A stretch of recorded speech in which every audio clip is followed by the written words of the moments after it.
So, what is it that Dan Bongino has learned or Dan Bongino has seen? Why aren't you speaking out? I am hoping that he's just going to come out and be like, hey, the world is run by sexual deviants. So recently, Candace Owens shared her thoughts on the latest when it comes to the Epstein story saga, or should I say, the Epstein story cover up, which is exactly that. What the Trump administration is doing to try to divert our attention from this, and where Dan Bongino's been this entire time, and what his take is on it. So let's get Candace's take on it. Please like the video and subscribe to the channel. Very quickly, let's start with Dan Bongino, because there have been a lot of people wondering where his voice has been throughout all the Epstein stuff, in particular, because back when he was a podcaster, he had a very big podcast, he made it a very big deal. He's like, we need the Epstein files. We have to release the Epstein files. A lot of people are circulating old clips of him and Kash Patel demanding that the files be released. Yeah, like I've said in other videos, they made quasi-political careers about talking about this thing and the lack of transparency from the Biden administration. And suddenly we get this, oh, never mind, whiplash. Nobody wants the files released. Everybody move on. And people are going, wait a minute, Dan Bongino. We trusted you. We listened to you. We listened to your podcast for years. Why aren't you speaking out? Suddenly, he gets pulled in to become the deputy director of the FBI, and people are wondering if what happens when you join the deep state is that you become a part of its apparatus. Yeah, likely true with almost anyone, maybe Bongino included. I don't know the guy personally, but he sure seems to, adopt some of the signs of someone that's seen the inside and then stopped his train of logic and his train of rhetoric that had consumed him before that point, indeed. And remember, Dan Bongino talked about this story endlessly. She's right about that. And he's been oddly quiet about this. Now, you did get that story about, how he was so upset that he took a day off work at the FBI because of how Pam Bondi was handling this. And there are even some stories and suggestions and rumors that he might actually be resigning as the deputy director of the FBI. But really, here's what I would say is just tell us what you're concerned about. If you really are upset about the fact that some aspects of this are being covered up, you can be a hero, Dan Bongino. You can be our generation's Edward Snowden, the second Snowden, spilling the beans about what they're doing. But is he going to do that? It doesn't seem like that. It seems like they're just continuing to deflect. The Epstein fumble happens and people are waiting, crickets. Suddenly, over the weekend, he rather mysteriously tweeted this. He tweeted, during my tenure here as the deputy director of the FBI, I have repeatedly relayed to you that things are happening that might not be immediately visible, but they are happening. The director and I are committed to stamping out public corruption and the political weaponization of both law enforcement and intelligence operations. Yeah, I don't think they've exactly done that. Maybe on Russiagate to some extent, but much of that info was already known for sure. And it seems though there is some meritorious aspects of those releases. Again, it seems to be calculated to take our attention off the Epstein story, which you are facing backlash for. It is a priority for us. But what I have learned in the course of our properly predicated and necessary investigations into these aforementioned matters has shocked me down to my core. We cannot run a republic like this. I'll never be the same after learning what I've learned. But notice no specifics. What has he learned, we'll never know. They're going to keep that behind closed doors, much like the Epstein story. So this seems kind of deliberately crafted, this verbiage, to make it seem like, the deep state is such a malevolent force, which many of us truly believe that it is. But can I tell you about any of it? About any details of it? No, I'm just going to say it shocks me down to my core, and, I'll never be the same. Well, that doesn't exactly help us. It doesn't instill more confidence in me when you say this, instead of actually releasing the info we want about Epstein's wire transfers, evidence from the Maxwell case that was withheld, search warrant, documentation we know exists. Instead, they went to red herrings. The grand jury testimony, they knew that was going to be a dead end, or they must have thought that because the judge handling that and had jurisdiction over it wasn't exactly friendly with the Trump administration. We are going to conduct these righteous and proper investigations by the book and in accordance with the law. We are going to get the answers that we all deserve. As with any investigation, I cannot predict where it will land, but I can promise you an honest and dignified effort at truth, not my truth or your truth, but the truth. All right, I'm not holding my breath that we're going to get any version of the truth. Not his truth, your truth, or the truth. I don't think we're going to get any aspect of that.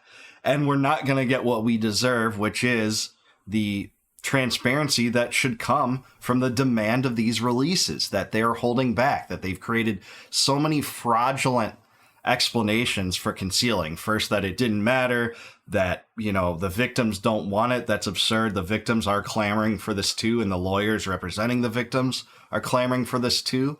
That it's a Democratic hoax with no evidence to suggest that, but you're going to unveil all the Russiagate documents that was a Democratic hoax and show that and be faithful in your audience and in your base to say, yeah, that is a hoax, but we can't show you anything related to the Epstein case, even though we're saying it's a hoax.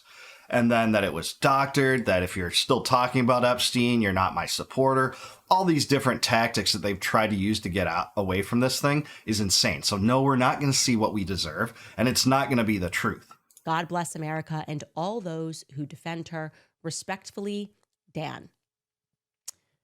So what is it that Dan Bongino has learned or Dan Bongino has seen as a part of his investigations that have shocked him to his core, that it's made him come out and say, I will never be the same again? Me and my team were debating it, different directions. They think maybe it has to do with his investigations pertaining into the Russian collusion hoax. There's some indication of that. He retweeted an article pertaining to the Russian collusion hoax shortly thereafter. 2016 intel report regarding the Kremlin preferring the GOP over Dems. And now it says, it's not the truth. But is that really going to shock him to his core? If you find out that the deep state lied about Russian collusion, which we already know, is that enough to make you go, I will never be the same after learning this? No, we know they lie. We know they lied about Hunter Biden's laptop, right? And a bunch of them signed on and said, it's totally Russia. It's Russia's fault. It's always Russia's fault. Yeah, we get it.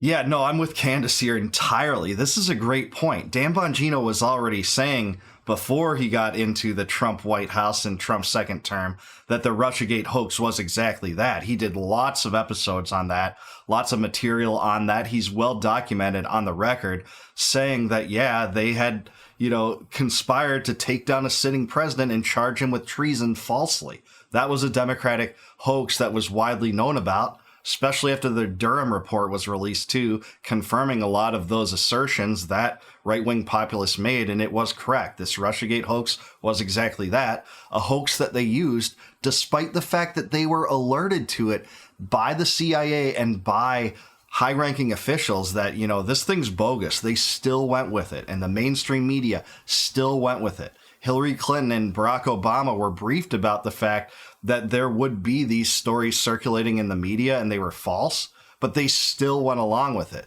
Comey and Brennan and Clapper were all complicit with it too. So how would that shake Dan Bongino to his core? This doesn't make sense. It just seems to be written ambiguously enough to make it seem like, hey, he's really doing what he needs to do to root out evil in the deep state, even though there's no specifics. So yeah, I think Candace is right to point that out. If it was about Russiagate, we wouldn't believe that it would shake him to his core. He was already on the train of knowing that Russiagate was a farce. If all else fails, blame Russia. I am hoping that he's just going to come out and be like, hey, the world is run by sexual deviants. They're in our government, this government, everybody's government has got them. Because that's kind of what makes the most sense for me, especially in the context of everything that we're learning about Epstein and this huge cover-up, Ghislaine Maxwell. Yeah, I hope he says that too, but again, I wouldn't count on it. If I was in Vegas, I wouldn't waltz into the MGM Grand and put money down on Dan Bongino coming out and saying that. No, he's going to maintain the company line as he has since he's been in the Trump administration. After all those episodes on Epstein and how the Democrats and the Biden administration weren't being forthcoming, he had that interview on either NBC or ABC, I forget which one, where he looked like he was under complete duress and his family was in, some kind of hostage situation or something. He looked stressed to the core when being asked about that, but ultimately just said, no, I saw the file. Epstein killed himself. There's nothing to see here. Same with Kash Patel in that same interview, and when Patel went on the Joe Rogan show and said, hey, I can't contrive evidence that doesn't exist. People want this to exist, but it doesn't. I can't do anything about that. I would if I would try to uncover that if it was there. It just isn't there. And hey, we're going to give you this cell footage that, that exists. And that was a fraud too. We know that 3 minutes was cut out of that doesn't show an area that's even close to where his cell was. And then you had Bondi saying, this categorically proves that Epstein didn't kill himself. No, it absolutely doesn't. And that's so laughable. So yeah, I would like that to happen too, but I don't think Bongino can say it, even if he wants to say it. Look, I think these guys got on the inside and got exposed information showing the closeness of Epstein with Israel, the predominant ally of the United States. And don't get me wrong, the United States is the ally of Israel, but Israel is not the ally of the United States.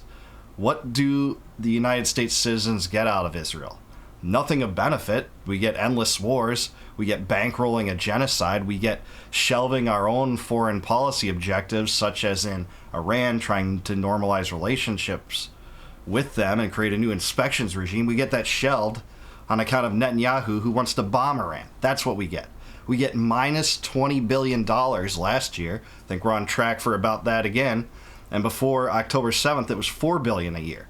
So that's what we get out of Israel. So it would be particularly embarrassing if that was the exposure that they are trying to conceal. And a lot of signs point to it. A lot of Epstein's connections point to it. His association with Maxwell, Robert Maxwell, Ghislaine's father, who he was something of a protege of, probably met him in the mid-1980s, according to several accounts.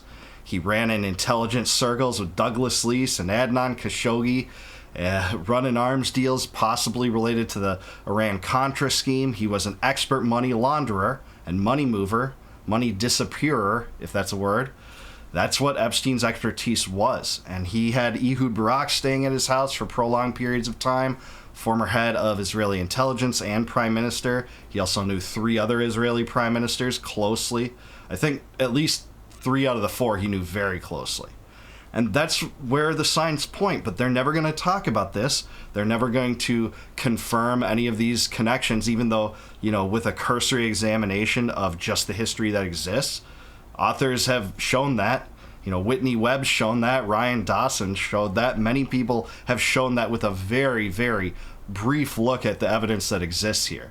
So the child sex trafficking operation is only one side of it, but the arms transfers and the money transfers are another side of it. And Ron Wyden, the Democrat, is right to talk about the fact that $1.5 billion of money transfers exist, wire transfers, and I think they're held by the Department of Treasury. That could be unveiled, but they won't do this. They're pointing to every other factor outside of this, go to Russiagate, things like that to deflect from this. Release the MLK files while we're at it, that they just had at their disposal to release, just right after this became a huge wave of backlash. But I don't think that backlash is going away. So I would support Massey and Khanna's effort to do a special petition that will require something like 218 signatures to force a vote when Congress assembles again in August to actually release the files. That's an effort that I would support. Whether the Israel lobby or AIPAC can whip them out of that, we'll have to see. They hold immense power, and Trump will not be happy about this because he's on board with Mike Johnson, who said that it would be painful to the victims to release this information when it's actually the victims and their lawyers begging the feds to release this information. But that's where we're at. I don't think we're getting any more info than this. I wish I'm wrong. I hope a whistleblower comes forward, but I think Bongino is in on this now. So let me know in the comments below. What do you think? Do you think I'm right about Bongino, the Trump administration cover-up here? Any other elements you think are worthy of talking about in relation to Bongino's response? Please like the video, subscribe to the channel, subscribe to Candace Owens as well. I always appreciate her coverage on this issue. She knows this story better than almost anyone out there. And please consider becoming a YouTube member. If you click the join button below, you can benefit the channel, help me out, which I appreciate, and in return, I'll give you the benefit of getting all my videos to be viewed before they go live to the general public on YouTube. And until I see you guys next time, no more war, no more debt, no more inflation, and no more empire. Peace out, guys. Catch you in the next one.